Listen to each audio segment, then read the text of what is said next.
सत्संग है, उसे हर घड़ी आनंद ही आनंद है। जिसके जीवन में मिला सत्संग है, उसे हर घड़ी आनंद ही आनंद है। जिस हृदय में राम नाम बंद है, उसे हर घड़ी आनंद ही आनंद है। जिसके हृदय में राम नाम बंद है, उसे हरि घड़ी आनंद ही आनंद है। जिसका हरि से जुड़ा संबंध है, उसे हर घड़ी आनंद ही आनंद है। जिसका हरि से जुड़ा संबंध है, उसे हर घड़ी आनंद ही आनंद है। अच्छा एक बात बताओ, आज ठाकुर जी के दरबार में हम बैठे हैं, किस किस का रिश्ता मेरे ठाकुर से जी जुड़ गया है? जो जो चाहता है, जिसको लगता है मेरा रिश्ता मेरे भगवान के साथ है, दोनों हाथ उठाना पूरे पूरे, और दोनों हाथ खोल करके ताली के साथ बोले राम के बिहारी लाल की जय हो।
जिसकी लागी रे लगन भगवान में, उसका दिया तो जलेगा तूफान में।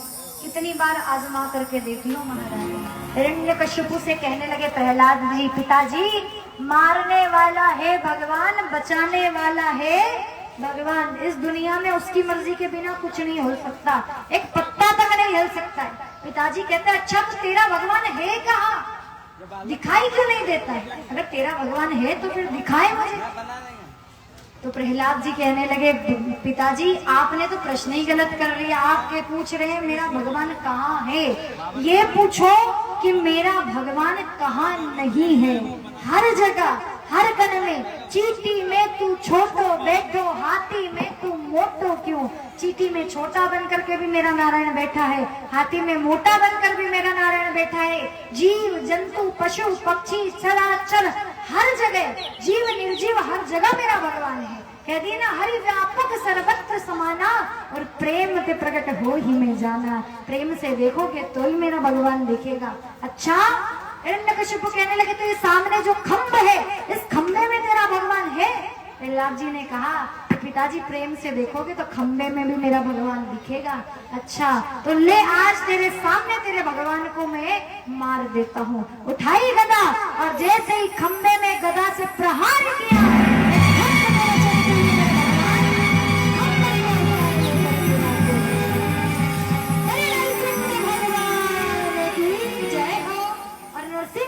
लेकर के जोर से दहाड़े, और जैसे दहाड़े सीधे हिरण्यकश्यप को उठा करके अपनी गोद में लिया और बीच देली पर जाकर के बैठ गए। कहने लगे पापी तेरे पाप का घड़ा भर गया है, अब मैं तुझे छोड़ूंगा नहीं। हिरण्यकश्यप हंसने लगा कि प्रभु आप मुझे नहीं मार सकते। बोले क्यों नहीं मार सकता? बोले क्योंकि मुझे ब्रह्मा जी ने वरदान दे रखे। बोले क्या वरदान दिए? यही वरदान दिए ना कि ना घर के अंदर मरूं ना बाहर मरूं। तो इस समय देख ना तो तू घर के अंदर है ना घर के बाहर है, मैं तो तुझे बीच डेली में लेके बैठा हूँ। तूने क्या कहा था, ना पृथ्वी पर मरूं ना आकाश में। तो देख तो सही, ना तू पृथ्वी पर है ना आकाश में, तू तो मेरी गोद में लेटा हुआ है। और क्या मांगा था? 12 महीने में ना मरूं। तो देख ये 12 ही महीने नहीं है, तेरे लिए अलग से मैंने 13वां महीना बनाया है, जिसे हम लोग अधिक मास पुरुषोत्तम मास के नाम से जानते हैं। ये तेरे लिए अलग से बनाया। और क्या मांगा था? ना नर से मरूं ना पशु से। तो पहले मुझे ध्यान से देख तो सही, ना मैं तो नर हूँ ना तो मैं पशु, मैं तो आधा नर और आधा पशु हूँ। जो सर है सिंह का, शेर का है, और आप पूरा पूरा शरीर मनुष्य का है। मैं तो नरसिंह हूँ। अच्छा, और क्या कहा था बताओ? ना दिन में मरूं ना रात में मरूं, तो ना तो दिन है ना रात, ना तुझे दिन में मारूंगा ना रात में, ये संध्या का समय है, मैं तुझे संध्या के समय मार रहा हूँ। और क्या मांगा था? ना अस्त्र से मरूं ना शस्त्र से, तो ना मैं तुझे अस्त्र से मारूंगा ना किसी शस्त्र से, मैं तो तुझे अपने नाखूनों से मारूंगा। और देखते ही मेरे भगवान ने देखते देखते हिरण्यकशिपु का पेट बीच में से चीर दिया और हिरण्यकशिपु का उद्धार कर दिया। महाराज बोले भक्तवत्सल भगवान की। जैसे हिरण्यकशिपु का उद्धार किया, इस प्रकार से वेद व्यास जी महाराज प्रहलाद जी की कथा का श्रवण कराते हैं। प्रहलाद जी को भगवान के दर्शन प्राप्त हुए। और देखो, विश्वास ऐसी चीज है जो लोहे के खंभे में से भगवान को प्रकट कर सकता है, पत्थर में से भगवान को प्रकट कर सकता है, मनुष्य में से भगवान को प्रकट करता है। और कहते हैं ना, विश्वास तो वो चीज है। महाराष्ट्र की सत्य कथा तो आपने सुनी होगी ना, सुनी होगी ना। एकनाथ जी की कथा तो आपने सुनी होगी। एकनाथ जी ऐसे संत हुए हैं महाराज, ऐसे संत हुए जिन्होंने कुत्ते में से भगवान को प्रकट कर दिया। एक दिन भोजन बना रहे थे और अपनी भोजन बनाते बनाते अपनी चपाती बना रहे थे, रोटियां बना रहे थे, और बनाते बनाते सारी रोटियां बना करके टोकरी में रखी और घी लगाने के लिए घी का डब्बा लेकर के आए थे। और पीछे से कुत्ता आ गया। वो कुत्ता पूरी रोटियां मुख में दबा करके भागा। तो संत ने क्या किया है? हम होते तो कुत्ते के पीछे डंडा लेकर भाग लेते, लेकिन हमारे एकनाथ जी कैसे भागे हैं? घी का कटोरा लेकर के भागे। अरे प्रभु ठहर जाइए, अरे प्रभु रुकिए, ये रोटियां बिना घी की है, कोरी रोटियां हैं, अगर ऐसे सूखी रोटी खाओगे आपका गला छिल जाएगा, लाइए मैं उनमें थोड़ा सा घी लगा देता हूँ, फिर आप भोजन कर लेना, फिर मेरी रोटियां पा लेना। और कहते इस विश्वास को, इस प्रेम को देखा तो उसी समय उस कुत्ते में से मेरे नारायण भगवान प्रकट हो जाते हैं। बोलिए नारायण भगवान। विश्वास कम फलदायकम, विश्वास करना सीख जाइए महाराज। जिस दिन हमने विश्वास कर लिया तो सिया राम मैं सब जग जाने, करहु प्रणाम चोरी चुप पाए। हर सब जीव चराचर, हर पशु पक्षी में राम है, सब में राम है। वेद व्यास जी महाराज बड़े भाव से इस कथा का दर्शन आगे कराते हैं। उत्तानपाद की कथा का वर्णन कर रहे हैं। उत्तानपाद की कथा तो सबने सुन रखी है।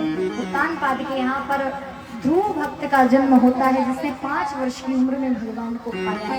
देखो, भक्ति उम्र नहीं देखती, भक्ति आयु नहीं देखती, भक्ति अनुभव नहीं देखती, भक्ति केवल भाव देखती है, भक्ति केवल प्रेम देखती है। और मेरे भगवान को केवल प्रेम ही चाहिए। राम ही केवल प्रेम प्यारा, मेरे ठाकुर जी को केवल प्रेम चाहिए। अच्छा, एक बात बताए, यहाँ पर जो माया से प्रेम करते हैं वो लोग हाथ उठाएं। माया तो समझते हो ना, सोना चांदी हीरा मोती रुपया पैसा। जो माया से प्रेम करता हो वो हाथ उठाओ, सोच समझ करके हाथ उठाना। 1 2 3 4 5 6 7 8 और 9 10 11, इधर 12, और माया वाले चलो 12 13 से नहीं है बस, ठीक है। जो भगवान से प्रेम करते वो लोग हाथ उठाओ। मुझे पता था यही होने वाला है, पता था। और अब एक काम करो, जिन्होंने माया के लिए हाथ उठाए थे वो तो सुरक्षित है, और जिसने भगवान के लिए हाथ उठाए, प्रिंस भैया एक झोली लेकर जाओ, उनके पास सोना चांदी रुपया पैसा बटवा सब लेकर के आओ। तो माया वाले से नाम, जिसने भगवान का नाम लिया, क्योंकि ये माया से प्रेम नहीं करते तो सोना चांदी हीरा मोती पहनकर करोगे क्या? माया को छोड़ दो, चलो हमको मत दो। नहीं हमको चाहिए भी नहीं तो कल से हमारे माथे आ जाओ कि वो दीदी इंदौर से कथा सुनाने आए थे, उनने तो हमसे अंगूठियां और बटवे सब मांग लिए ना, हमको नहीं चाहिए, किसी गरीब को दे देना, चलेगा? मंदिर में दे देना। हाँ, भले मंदिर में चला देना, चलेगा? क्योंकि आपने तो हाथ उठाए, हम तो भगवान से प्रेम करते, माया से नहीं। तो फिर इस माया को निकाल करके बटुए में से भगवान को